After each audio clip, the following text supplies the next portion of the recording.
The next stop is Avenue J.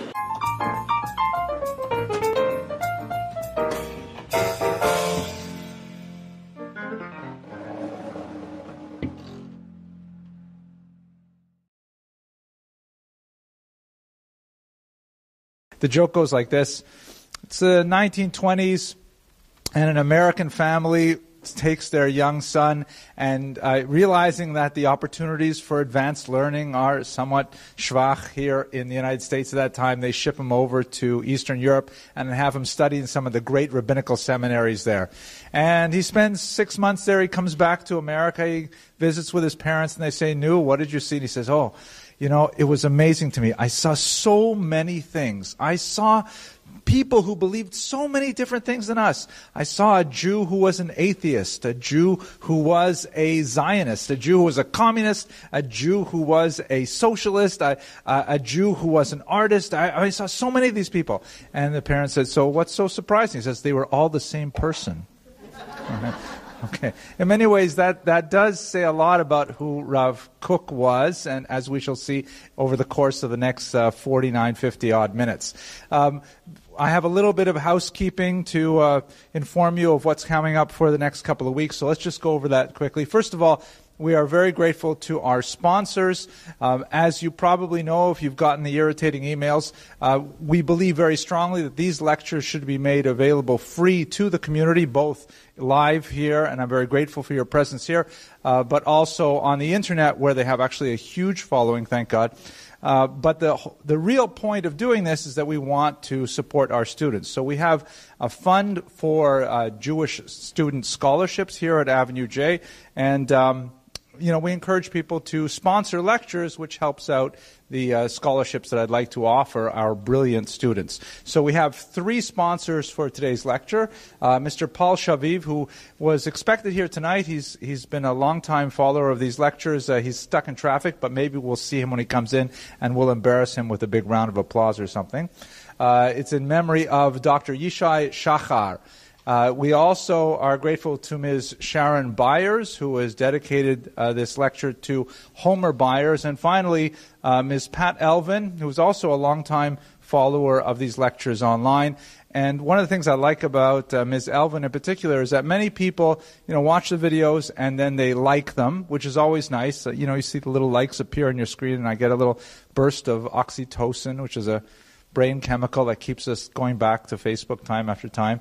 But other people comment, that goes another level. And thirdly, people share. So she is one of those people who does all of those things, and she is sharing now in a material way by helping us produce these lectures and offer scholarships to students. So we're very grateful to all of our sponsors. The housekeeping that I have to announce is that next week we are not scheduled to meet. If you've gotten the handy little bookmarks, they work very well, by the way. I've tried them out. They work in books of all languages without any difficulty. I will be, thank God, I'll be a scholar in residence in Toronto next week in connection with the Shabbos Project. So we will not be meeting here in Brooklyn next Monday. We will pick up again the Monday afterwards when we have a fantastic topic. We're going to look at Emma Goldman, so-called Red Emma, who is labeled by the FBI as the most dangerous woman in America.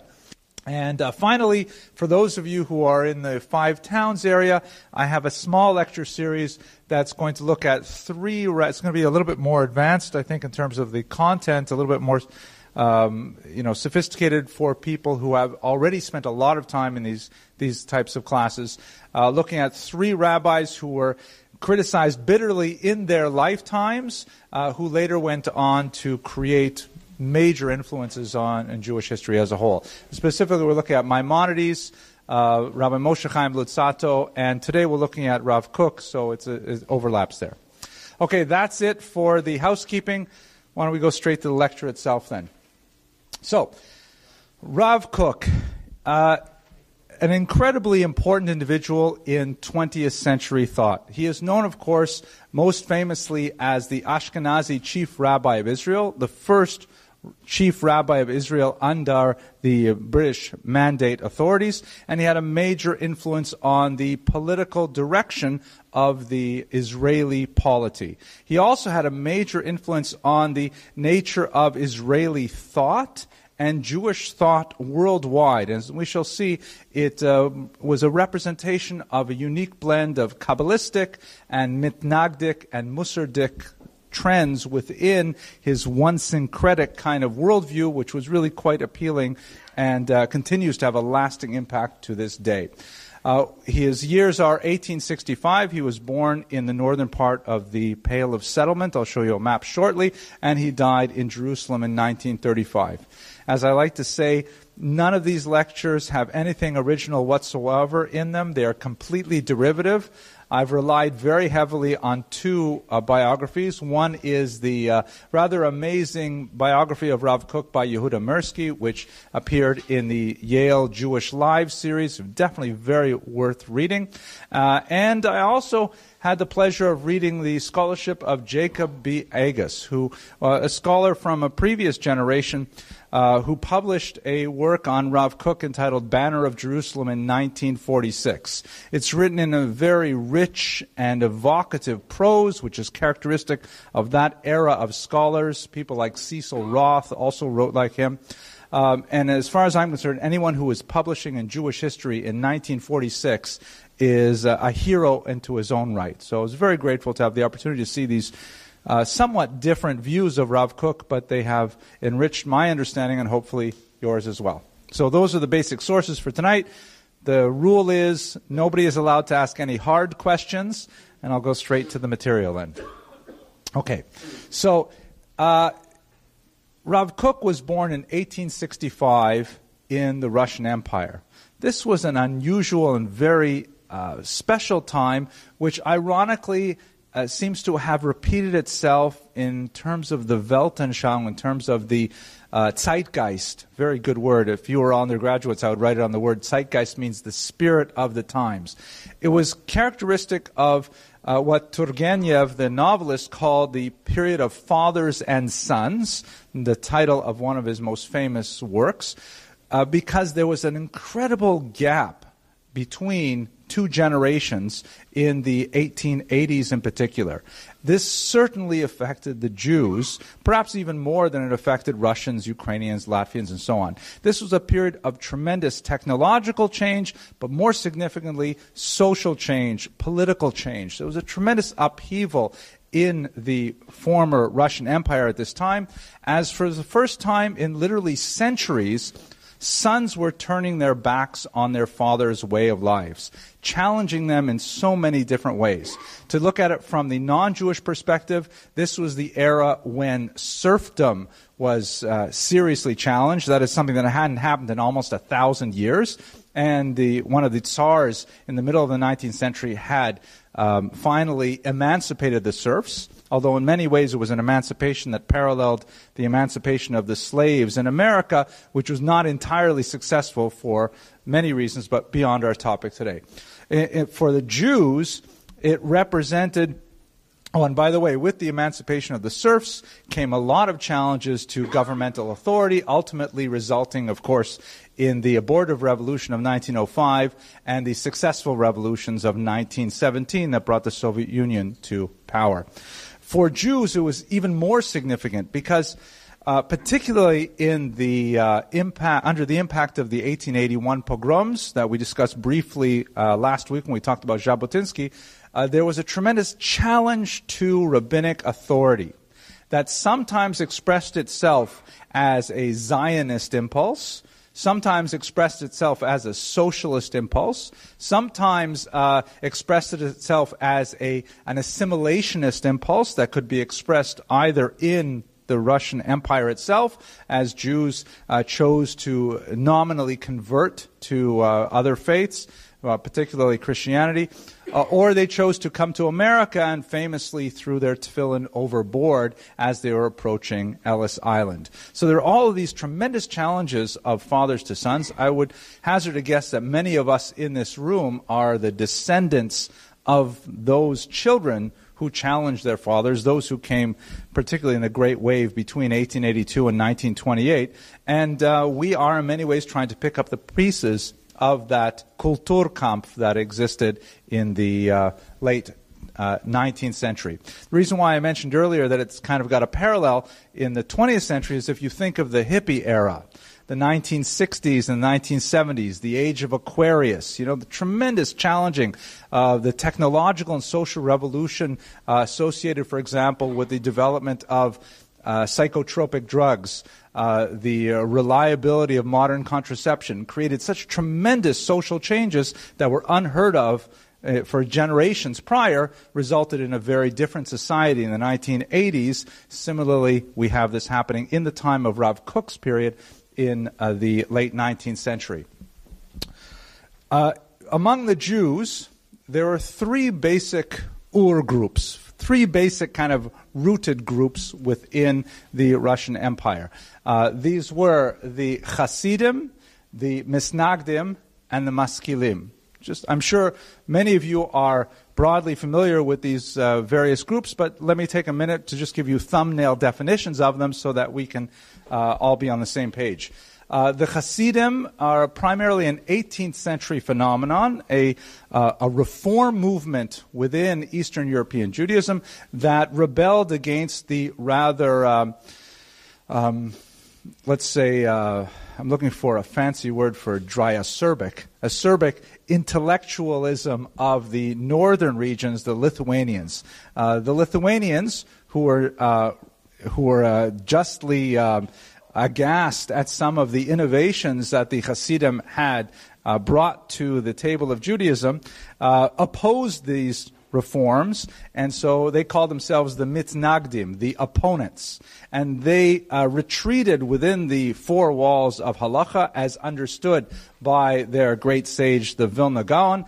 Mitnagdim today, also known as Litvaks because they tend to be associated with the area of Lithuania, are known for their brilliant minds, effervescent wit, very sharp sense of fashion.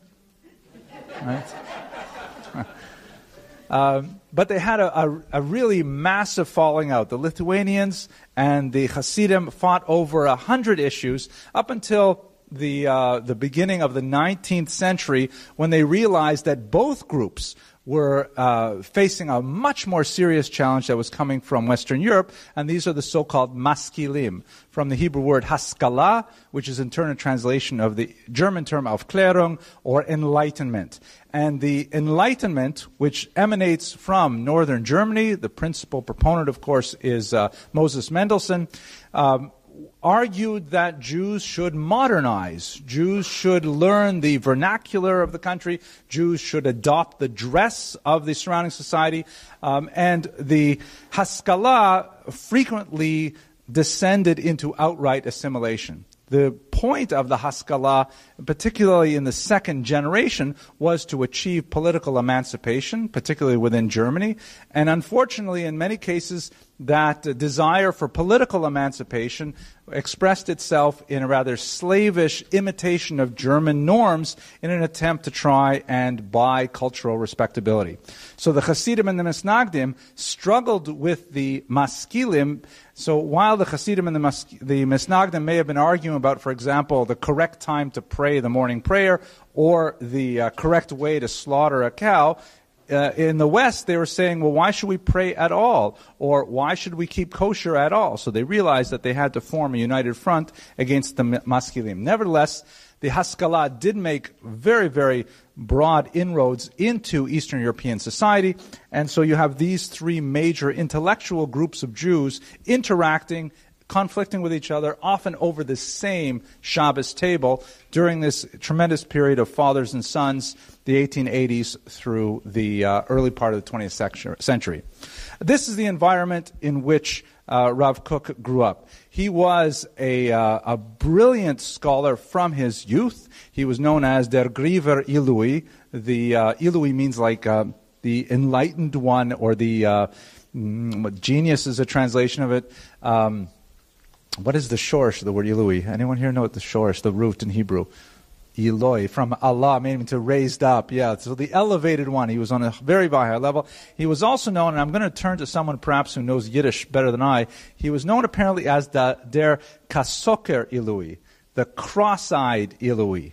I only saw that reference in one book, and I looked in all the Yiddish dictionaries I could find. I never saw the word kasoker as the word for cross-eyed, so might be lost in translation. But at any rate, he was definitely called an Ilui because of his tremendous skill, primarily in Talmudic learning. He had, however, a quite impeccable Hasidic lineage as well. On his mother's side, she was descended from the Tzemach Tzedek, one of the most important of the Chabad Rebbes, of which there were 7. And in fact, a very delightful story that I think is quite telling of his personality and the vector of his intellectual development. After the Tzemach Tzedek passed away, his personal artifacts were given out to many family members, and the Rav Kook's mother received a button from the Tzemach Tzedek's coat, his Shabbos cloak. And so she took that button and she sewed it to the top of his yarmulke. And in fact, he had a button from the Tzemach Tzedek at the top of his head that was perhaps always pulling him upward towards the supernal realms. He went through a fairly typical upbringing. At this time, very, very few young men actually got to study Talmud at an advanced level. They had a very basic system of tracking where, it is remarkable that Jews did achieve quite a large degree of literacy. It's not as high as you would think. The 1897 census indicates that Jews were literate at a rate of about 60%. Which obviously dwarfed the Ukrainian and Polish peasantry and was actually superior to the nobility as well. But still, 60% literacy is a remarkably low rate compared to modern standards.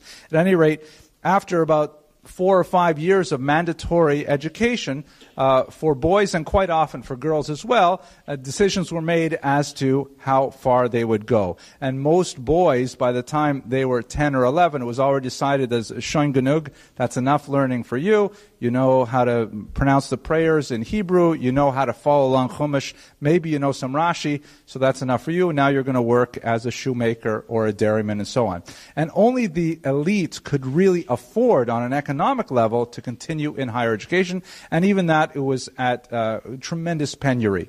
Rav Kook fell into that class, and he moved from city to city, learning in smaller yeshivas. The great yeshivas were just beginning to form at this time, until he eventually did study at them.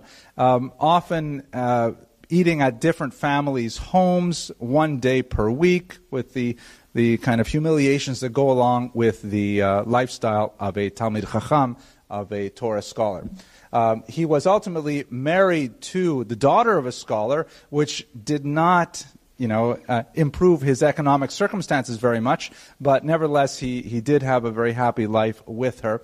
And around age 22, it became clear that he simply could not continue studying full-time, so he was advised by the Chavetz Chaim to take a rabbinic post, and he took several of these rabbinic posts dealing with the average issues of shtetl Jews.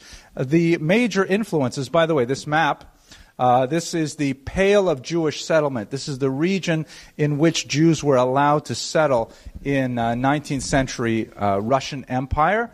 It was a kind of a compromise that was set up by Catherine II when she conquered this region. Up until this point, no Jews were allowed in Russia proper. As of 1479, there was a ban on Jews in Russia proper. But when Catherine conquered this region, she really didn't know what to do with this massive amount of Jews. So ultimately she said, okay, fine, they can stay where they are. And she even expanded some regions down here towards the Black Sea. But otherwise, it was kind of like a massive ghetto by the end of the 19th century.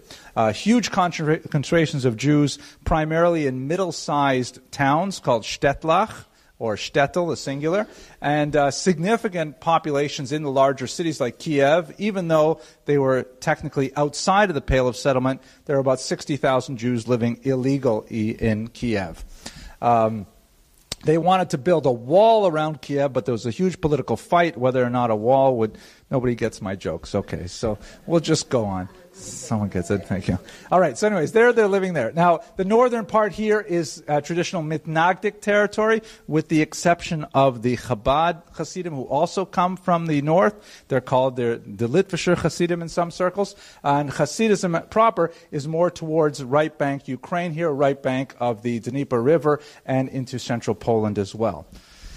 He was educated at many of the greatest institutions of the time, most notably the Yeshiva of Volozhin, shown here, which was one of the first major yeshivas of Eastern Europe. He studied under Naftali Tzvi Berlin, one of the most famous deans of that institution, and he was his personal talmid there.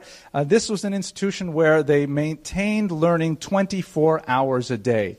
And literally 24 hours a day, they would have shifts to make sure that the word of Torah did not cease to resound from its walls. There's a famous story by one of his contemporaries that they happened to be the last few guys studying one night, and Rav Kook said to his friend, "Isn't it amazing that our voices are right now keeping the entire universe in existence?" You know, he imbibed these midrashim and lived them in a very real way. He also was associated with the Chafetz Chaim I mentioned earlier, a very saintly figure, towering intellect who composed the modern day code of Jewish law known as the Mishnah Berurah. Since I'm mentioning the Chafetz Chaim, I have to show you a very short clip that surfaced just last year, an actual video clip of the Chafetz Chaim, which is I'm sure everyone's seen it, but we have to see it again because it is so amazing. At this point, it's supposed to start on its own, but it's not doing that. What if I push the little button here? Will that do it? Here we go. There he is. He's the small man in the middle there, and he's surrounded by his bodyguards watching out for paparazzi. And here is one of the bodyguards about to come up. Just when you're about to see the Chafetz Chaim, he covers up the face. Whoops. But that is a rather amazing glimpse of greatness. Okay, let's go to his politics, because it is his political expression which is what is perhaps most well known about Rav Kook.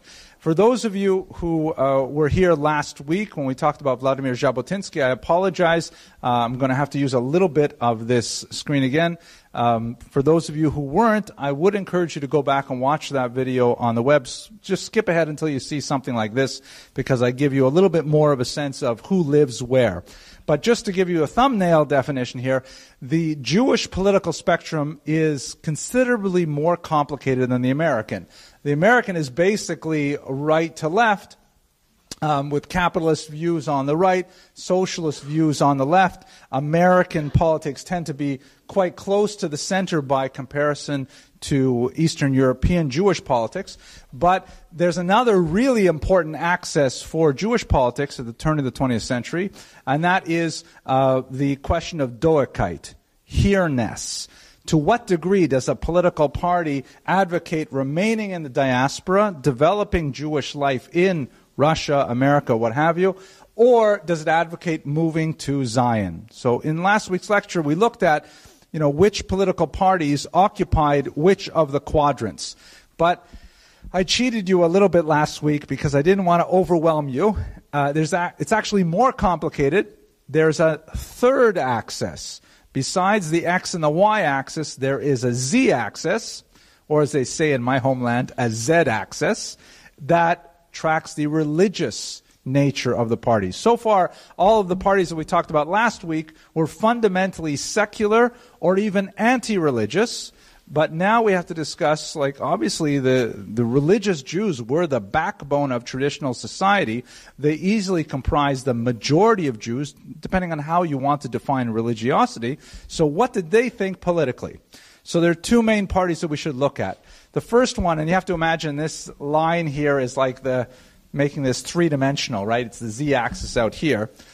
This refers to a party which was established in 1902 called the Mizrahi. This is the party with which Rav Kook's thought is ultimately most closely associated, although he himself was not the founder of Mizrahi and only maintained a kind of a tenuous formal relationship with the party. But what basically do the Mizrahi believe? They believe that, first of all, they are towards the right wing, because everything on this side of the y-axis is anti-religious. The socialist parties following Marxist doctrine that religion is the opiate of the peoples, that religion is intended to keep people essentially numb to the realities of their life, to class consciousness, class struggle, and so on. So there's not going to be any religious parties over here on the left. Mizrahi, therefore, is on the right, not necessarily because they have necessarily an economic association with capitalism, but because they don't have a home at all on the left side.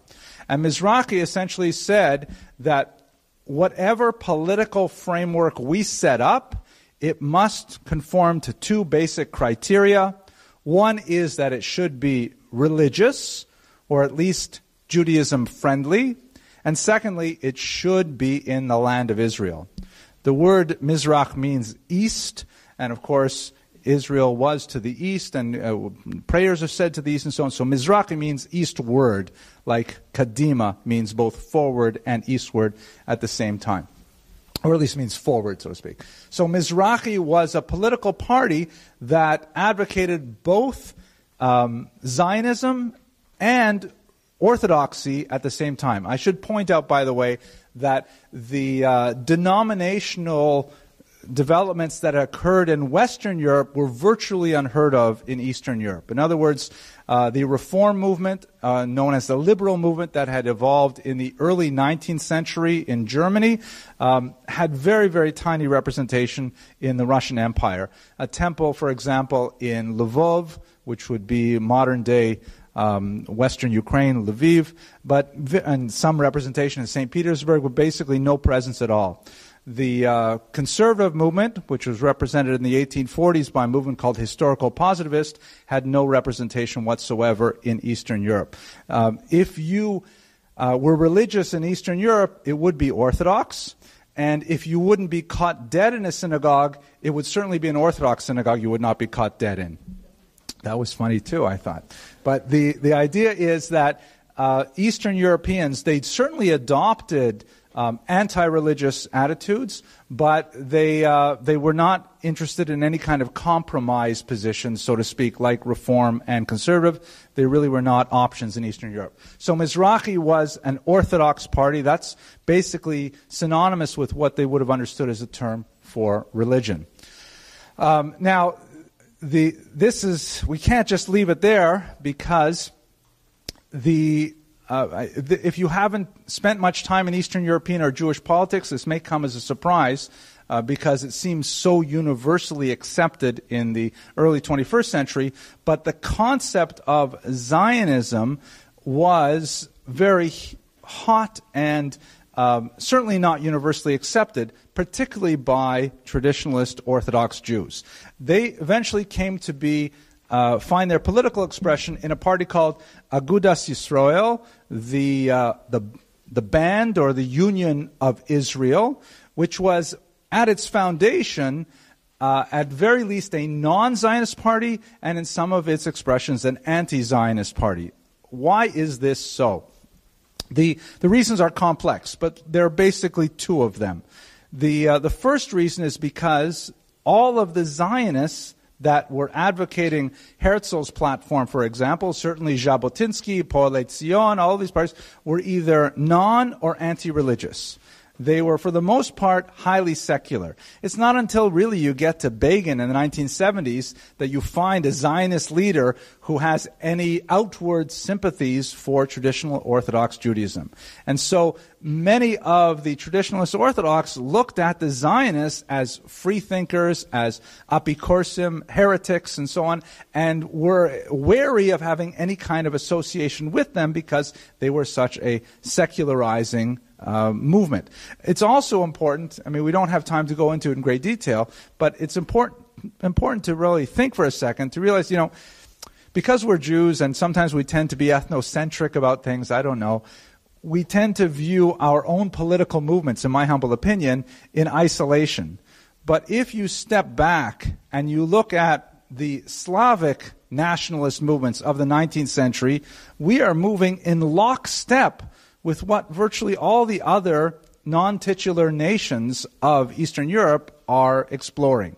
the Ukrainians, the Czechs, the Poles to a certain degree, Latvians, Estonians, all of them are exploring the idea of having an independent state of some form, self-determination, and they're working through their language issues, they're working through their self-definitions and so on, with the goal of creating their own nation states. And so Zionism was in many ways simply a Jewish iteration of what all the non-Jewish nations of the region were similarly doing.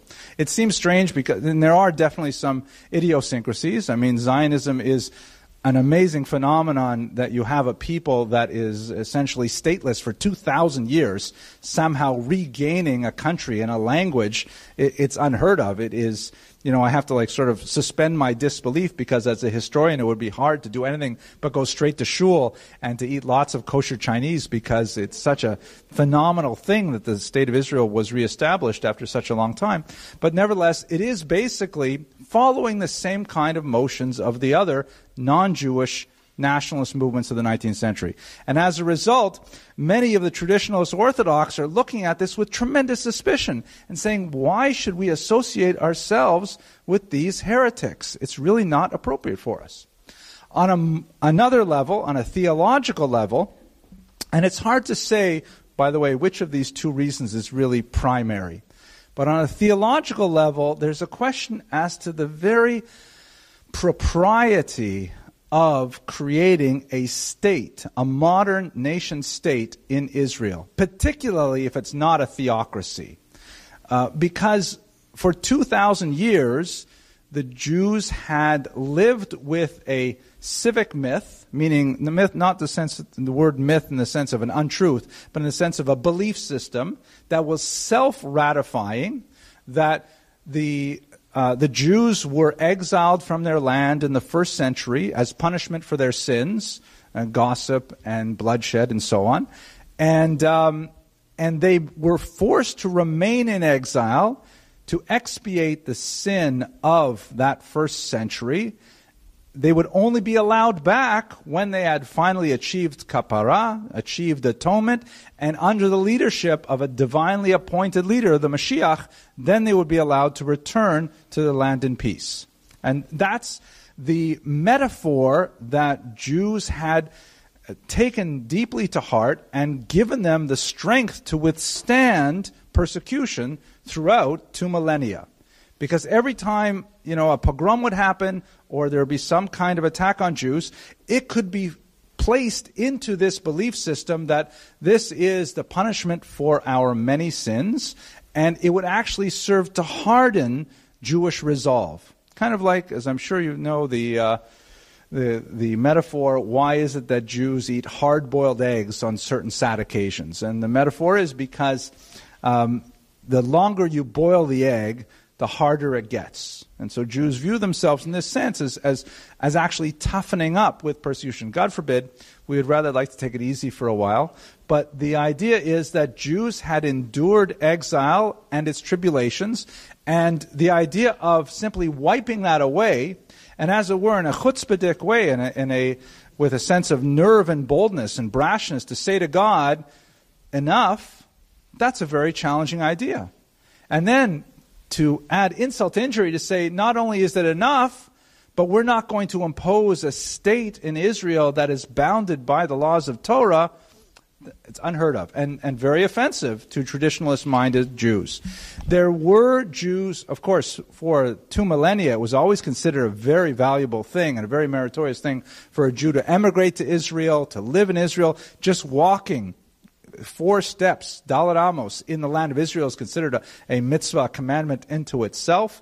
And there were movements like Chovevei Tzion, for example, who tried to establish religiously observant settlements in Israel under these circumstances, and they did not meet with the opprobrium that the later Zionists did. But those 2 basic reasons, the idea of working with secular or even anti-religious non-Jews was difficult. And secondly, the idea of challenging God's will by forcing God's hand, so to speak, and demanding to live in the land of Israel, this was extremely difficult for Jews to take. So as a result, By 1912, notice how late it is, by the way. The first political party starts illegally in 1897, and then it's already 15 years later, the Agudat Yisrael comes along.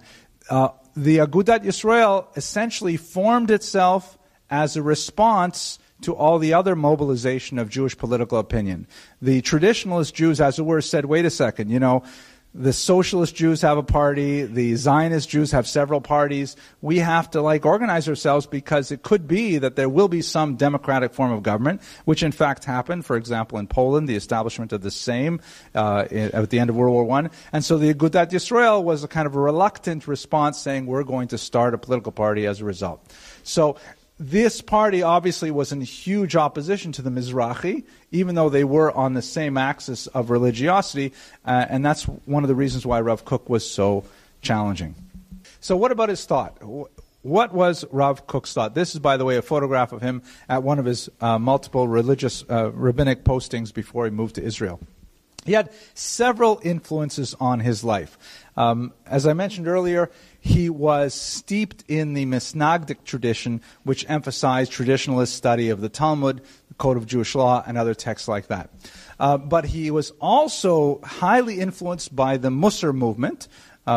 Just in a nutshell, the Musar movement was a 19th century movement founded by Rabbi Yisrael Lipkin of Salant that emphasized ethical self-analysis as a tool for personal growth, primarily through the study of classics such as the Mesilat Yesharim, the Chovot HaLevavot, several other books like that. And in fact, although he never met the Salanter, Rabbi Yisrael Salanter, when the latter died, Rav Kook even observed the full Shiva mourning rituals that one observes for one's principal rabbi. But first and foremost, there's no question that Rav Kook was a mystic.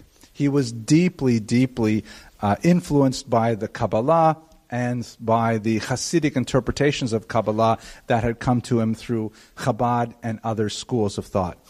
He was an unsystematic thinker and writer. He was very fond of kind of like writing in a frenzy, whatever thoughts appeared to him at that time. And he is really a very beautiful lyrical writer in Hebrew. It's like poetry. But his writings tend to have a kind of like a journal-like feel to them. They feel like personal inward musings and meditations. And he often insisted, amazingly, on publishing the first draft of anything he wrote. Much to the dismay of his son, who was his principal editor, he was insisting on don't change a word, even the things that I later regretted saying, even the things that I took back, put it all out there. It's kind of like a stream of consciousness writing that was. It's really, really powerful, but it's difficult to kind of like systematize. Immanuel Kant, he was not. He didn't like move from step to step in a logical fashion. He tended to ride the wave of his thoughts in a very mystical fashion. It is possible that this connects with some of his basic Kabbalistic ideas of how one encounters the divine. And he was really a God-intoxicated person. Everything for him was really an association with the divine, an opportunity to encounter the divine, very much along the lines of the Arizal, Reb Chaim Vital of 16th century Tzfat, for example. He likened the approach of divine inspiration to the Shvirat HaKelim, the breaking of the vessels described in Lurianic Kabbalah, that is the period of stress, the Sturm und Drang associated with the inflow of prophetic insight. And that pain and anguish that immediately preceded a euphoric high of understanding some greater truth is expressed very vividly in his writings. To give you one example that's most relevant for us in this very brief presentation, he faced the dilemma that all mystics face, and that is dealing with the problem of theodicy. In a word, theodicy meaning the justice of God. It is very difficult for anyone who adheres to a monotheistic tradition to maintain three basic propositions. The first is that God is good. That one seems pretty easy on its own. Then you have to combine it with the second proposition, God is all-powerful. So far, seems pretty easy. Okay, we can handle a God that is good, a God that is all-powerful. But then what do you do with the third statement? There is evil. How is it possible for a God that is both good and all-powerful to tolerate evil? So at this point, we have a myriad of philosophical answers. Every monotheistic tradition is rife with this problem. But for the mystics, and especially for Rav Kook, he argued that essentially the problem lies, as most traditionalist Jews would think, in the last statement, there is evil. He would say there is really no such thing as evil intrinsically. There is just greater distance from God and closer distance to God. Meaning, the closer one got to God, the more obvious it was that everything is good. The further one goes away from God, the more confusing, the darker, the more difficult it is to understand God and to perceive those things as evil. By the way, I have no idea what I'm talking about right now. I'm just sort of saying words. I'm trying not to think about what I'm saying because they're very difficult to appreciate. But at any rate, so for him, but this is definitely true in his expression of the idea, he found it very hard to criticize any Jewish thing. Any Jewish person. He genuinely loved other Jews with an ahavas Yisrael, a love of the Jewish people that was incredible. And so the idea of not working with secular Jews was completely incomprehensible to him. Here is another member of the tribe, a person with whom he has a shared familial relationship. And the person, look at how much good there is in him. He wants to go and live in the land of Israel, where just breathing the air is itself a mitzvah. How is it possible that he is not wholly good in every way?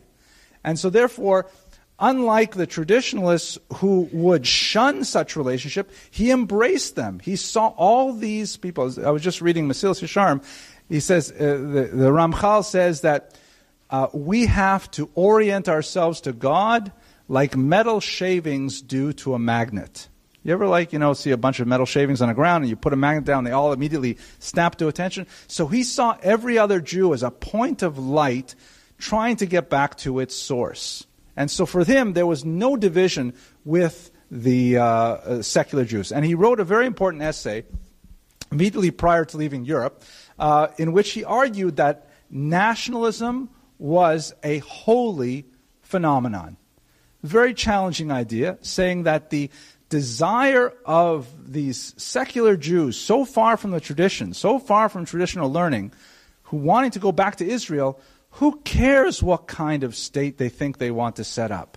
This is obviously for him the beginning of the flowering of our redemption. Three very key words, you may have heard them, Reishit Tzmichat Geulatenu, the beginning of the flowering of our redemption, meaning that this is clearly the onset of the beginning of the Messianic era. This is a very controversial phrase. It is read out loud in many synagogues today. And in other synagogues, if you read it out loud, you'll be kicked out. It's because it is fraught with theological import. By saying, Reishit Tzmichat Geulatenu, with regards to the state of Israel, it's saying that the state of Israel is itself, the government of Israel, Bibi Netanyahu, is holy, and that it is all associated with the ultimate unfolding of the Messianic period. Many Jews are uncomfortable saying that, particularly when you look at some of the antics of the members of Knesset, and which, make American politics look really normal. So the controversy over what to do with Israel, is Israel like a prost secular nationalist phenomenon, kechol hagoyim, like all the other nations? Or is it something, as Rav Kook would say, it's just an expression of the Jewish spirit yearning to come back to its homeland? So this is an example of his Kabbalistic influences translating themselves really into interpersonal relationships, and ultimately the personal becomes political. He also had a phenomenal attachment to the land of Israel itself, the physical dirt of Israel. Famous stories, for example, about how he once, criticized an individual gently for casually ripping a leaf off a tree in Israel, saying, how could you possibly do that to a tree in Israel, and so on. But this is kind of like the the transition of his thought towards the end of the European period. But we have to get him to Israel because that's really where he's prominently focused. So what happened is, not surprisingly, in 1909, the Ilui from Grieve was invited to take a position in the port city of Yafo, or Jaffa. And he came with his young wife, and the two of them established themselves there and immediately found favor with the populations around Jaffa. Now we should recall that Israel at this time had a very tiny Jewish population. There were the so-called the Old Yishuv, which is primarily Hungarian Jews living in Jerusalem who had emigrated there hundreds of years earlier and had established themselves quite often very heavily dependent on the largesse of European donors who were supporting them, various tzedakahs that are still in existence today, and concentrated on the older established path of holiness and self-improvement dictated by the study of the Talmud and other texts. And then, on the other hand, you had all of these young intellectual, free-thinking kibbutzniks who were practicing free love, experimenting with social organizations. Even the family unit was challenged, and doing things that were completely unheard of in the old Yishuv. But Rav Kook was amazingly able to bridge the gap to both communities. The former community he impressed initially, at any rate, because he was so obviously a master of the traditional texts, and his learning could not be assailed by any opponent. But for the kibbutzniks and so on, he was beloved because, first of all, he insisted on speaking in modern Hebrew, which he did, by the way, also in Europe. Even in Volozhin, he had a habit of speaking only in modern Hebrew while he was in the yeshiva, not speaking in Yiddish, the vernacular. And so his fluent and lyrical Hebrew impressed them with his commitment. We should remember, even we saw last week, Jabotinsky in his propaganda film was speaking in Yiddish. And that's one of the most staunch Zionists of the time, nevertheless resorted to the so-called galut language, exile language, to communicate.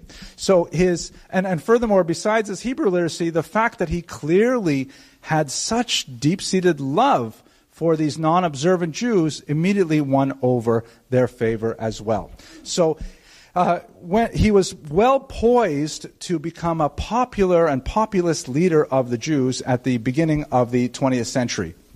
After some prodding and persuasion, he was eventually He eventually was persuaded by the Mizrahi to go to one of the Zionist congresses in Europe, but it happened to be right on the eve of World War I, and because his passport was Russian, he was not allowed to return back to Israel during the First World War. He spent a significant amount of time in Switzerland and then later in London, where he did some rabbinic functions, but primarily he worked on his writings. So some of his most creative writings were produced during that interregnum while he was in Europe. Here is a quick look at what Israel looked like politically right after World War I. Of course, the British came in and they were given control of the land of Israel by the League of Nations, the precursor to the United Nations. The so-called Palestine and Transjordan were originally one territory. They were later divided. And when the British began to organize the new state under their own control in the Mandate period, it was clear that the accomplished Rav Kook would become a leading figure. Since the Sephardic population and the Ashkenazic population in Israel, there are many Jews, I've kind of skipped over them, I'm sorry, from North Africa and from Persia, places like that, that practiced in many ways a different rite and followed slightly different traditions with regards legal rulings. So they had to establish two chief rabbis, the Ashkenazic and the Sephardic, and Rav Kook was an obvious choice for the chief rabbinate. Here's a very short film that shows him actually in 1921, meeting with some British dignitaries. There he is walking outside the door. And you can see behind him Rav Sonnenfeld, who we'll speak about momentarily, who represented the Eda Haredis. This was a more right-wing religious party or religious organization in Jerusalem representing the old Yishuv. Okay, so let's look at some of the controversies that surrounded his life, because he was certainly not a man without controversy. The first most difficult issue was the Shemitah crisis. So if you're familiar with the Bible, you'll know that one of the more complicated economic commandments in the Bible is the commandment of Shemitah, which means to let the land lie fallow 1 year in 7. And it's, I believe it's the Khatam Sofer says this is clearly evidence of the divine origin of the Torah, because any basic economist would have a better way of doing this, right? If it was a human document, it would say, listen, everybody who lives in the south, you have Shemitah on the, there's good economic reasons to let the land lie fallow, let the nitrogen build up, things like that. You guys in the south do it on year 1, you guys in the north do it in year 2, and we'll just rotate the land, right? No. The whole land has to shut down all at once for 1 whole year. And that means that you can't plow during that year, you can't cultivate, you can't harvest normally, you can't sell the produce normally. It means essentially you have to shut down all the agriculture in the land of Israel for 1 year in 7. And that means, of course, the 8th year is horribly affected as well, because you haven't had a chance to sow new seed and so on. And it's a disaster. Actually, the Chassam Sofer, also a 19th century Hungarian rabbi, goes on to say that the fact that Israel lasted as 2 commonwealths for over a millennium is another example of a divine proof for the sanctity of the Torah, because they somehow did it. How did they survive? Anyways, so this was not really much of a question for the last 2,000 years, because Jews had left the land. Jews were exiled from the land of Israel, and even those Jews who were living in Israel, the tiny remnant in places like Tzfat and Yerushalayim and Hebron and so on, for 1 year they could live on the charitable donations of European Jewry and other wealthy communities. But with modern Zionism, and especially its emphasis on the value of the return to the land that was so basic across the Zionist spectrum, that Jews had to return dafka, specifically to farming, how could they deal with this economic challenge? So in 1899, a group of important rabbis had found a temporary solution, which they adopted with significant trepidation, and only as a temporary measure. In fact, is it 1899 or it might have been 1889? I have to check that. I'm sorry, might be a typo. They essentially said, look, the commandment is only on land owned by Jews in the state of Israel and farmed by Jews. It's not a state of Israel. It's in land owned by Jews and farmed by Jews. Non-Jews, if they happen to own a farm, may continue to farm as normal, and that produce may be consumed as normal. We also have a precedent for a temporary sale that we do very commonly on Passover, where many families will keep their leavened products, pasta, schnapps, things like that, and sell it to a non-Jew during the Passover holiday when they're forbidden to own it, and then they can purchase it back again, which is erroneously thought of as a legal fiction. It really isn't, because you do sell it. It's sold, it's gone. And if the non-Jew doesn't want to sell it back to you, it's his or hers. So these rabbis in the 19th century said, given the economic difficulties of the fledgling settlements, we will allow them to institute a heter mechira, the permission of sale, where they will actually sell their farms to non-Jews for 1 year. And so then it sort of magically becomes not Jewish anymore, because a non-Jew owes the land, and since it's not owned by by a Jew, therefore Jews may work the land, sell the produce, and so on. It was definitely considered a very tenuous kind of psak decision, and many Jews railed against it and felt that it was not a legitimate representation of the Torah values, so to speak. But the problem persisted every 7 years. And so many rabbis argued that it should be abandoned, but Rav Kook was placed under huge pressure to validate the heter mechira. And ultimately he did. He argued that the heter mechira was an appropriate albeit temporary, solution to the economic crisis of the Shemitah, and it remains even to this day a controversy. I happen to be studying in Kollel in Israel during a Shemitah year, and I remember just the incredibly complex things we had to do just to keep track of where we shopped, what we bought, what we did with the change we received from those stores. Because, like, if we went to the Makolet down the corner and we picked up, like a dozen eggs, which are not subject to Shemitah, because they're not, grown from the ground, but that guy is also selling, celery or something. What about the change that he's giving me back? That money may have been used to buy Shemitah products improperly. It was a whole, a ganze Geschichte, so to speak. So it remains a controversy even to the present day, where some Jews will, maybe I can tell you a funny story. This was 1993.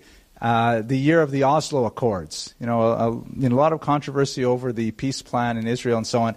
And I went to one Shabbos table with my family, and our host said to me, "Wow, what a year to be in Israel, eh?" And I said, "Yeah, the Oslo Accords." Really? He said, "No, I was talking about Shemitah." Then I went to another house a few weeks later, and he said some person said the same question. "What a year to be here." I said, "Oh yeah, Shemitah." He said, "No, I was talking about the Oslo Accords." Right? So Israel is like that, I think. At any rate, very controversial because he took the lenient position on Shemitah that it continues to be controversial today. He also faced tremendous opposition from the party that we mentioned earlier, the Agudat Yisrael, which ironically, even though it was a non or perhaps even anti-Zionist party, that didn't stop it from being established in Israel. In fact, it has seats in the Knesset today. Obviously, after the Holocaust, many of these political calculations had to be reworked out. But they were extremely opposed to his soft ideas, what they perceived as soft ideas with regards to secular education. He felt like nationalism was a holy force. He also felt there was a lot of elements in the Haskalah of general enlightenment, of understanding of the world as a whole, scientific knowledge and so on, that was entirely appropriate and consistent with Judaism. And he felt that that was a very appropriate way for children to be raised, having secular education as well. The Agudat Yisrael maintained a much stricter view, wanting to limit education to solely religious subjects, and as a result, he faced many challenges and criticisms. He tried to establish a kind of a midway point, an organization called Degal Yerushalayim, the flag of Jerusalem, but it was so totally wrapped up with his own personal charisma that when he passed away, there was no way for these organizations to continue. He also had quite strong words with Rav Yosef Chaim Sonnenfeld, who was the head of the Eda Charedis, the congregation of the tremblers. Chared means to shake, in the sense of to be very sensitive and concerned to fulfill the will of God. It's based on a verse in the prophets. And contrary to popular belief, they actually respected each other tremendously, and they got along famously, as you can see in person, but they bitterly disagreed with each other on a whole host of issues. For example, because Rav Kook was both a religious and a political figure, he was a representative to the mandate authorities of the Jewish population, he had to be involved in the construction of municipal governing authorities. And he differed from Rav Sonnenfeld on things like, for example, should non-observant Jews be allowed to serve on municipal councils? Should women be allowed to serve on municipal councils? And he always argued for a more liberal, tolerant, open-minded approach to many of these issues, whereas the Eda Charedis wanted to try and hold the line with the traditionalist approach, and so they were frequently at each other's throats, figuratively. In reality, they had tremendous respect for each other. You can see even they're sitting in such a way that shows their friendship. He also, and again, you can see this is an expression of his personal understanding of the holiness of every Jew. This is a very, very controversial event when the Zionist, the left-wing Zionist, very prominent associated with Histadrut, Chaim Arlosorov, was assassinated. And here's a picture of him in 1933. There was a huge hue and cry because he was a very well-known leftist politician, and suspicion fell on several of Jabotinsky's followers in the Beitar movement, most notably this man here, Avraham Stavsky. He was arrested and tried on very, very limited evidence, but it was a capital crime. And Rav Kook was absolutely convinced that he was not guilty of this crime, and he exerted tremendous effort to defend him, even when it was a highly unpopular cause. In the end, Stavsky was acquitted, but it cost Rav Kook a lot of personal prestige to back such an unpopular cause. So I hope in the course of 60 minutes I've given you some sense, just a glimpse into the greatness of this individual. Really, you can get the most of Rav Kook by reading his works. And had we more time, I would have liked to have shared with you some of his writings. Even in English, they come across in extremely lyrical and transformative fashion. But I'm grateful very much for your indulgence and your attention. I'll remind you we won't be meeting next week. We'll meet the week after. But if you're in the Five Towns a week from Wednesday, I'll have a lecture series there. Thank you very much for coming. Hello, everyone. I hope you've been enjoying the new series of lectures that we put on this fall. We thought we'd do something nice for you because we really appreciate the feedback and the comments and things like that. So we had these bookmarks printed up. They are genuine Jewish History at Avenue J bookmarks. As you can see, I'll hold it up close to the camera. Life size, and they indicate all of the dates of the various lectures that we will be having. They work in books of all languages with equal facility, and we'd just like to share this with you. So please send me an email at abramson@turo.edu and give me your mailing address, and we will send one of these right out to you, and we hope you enjoy it in good health. Thank you very much.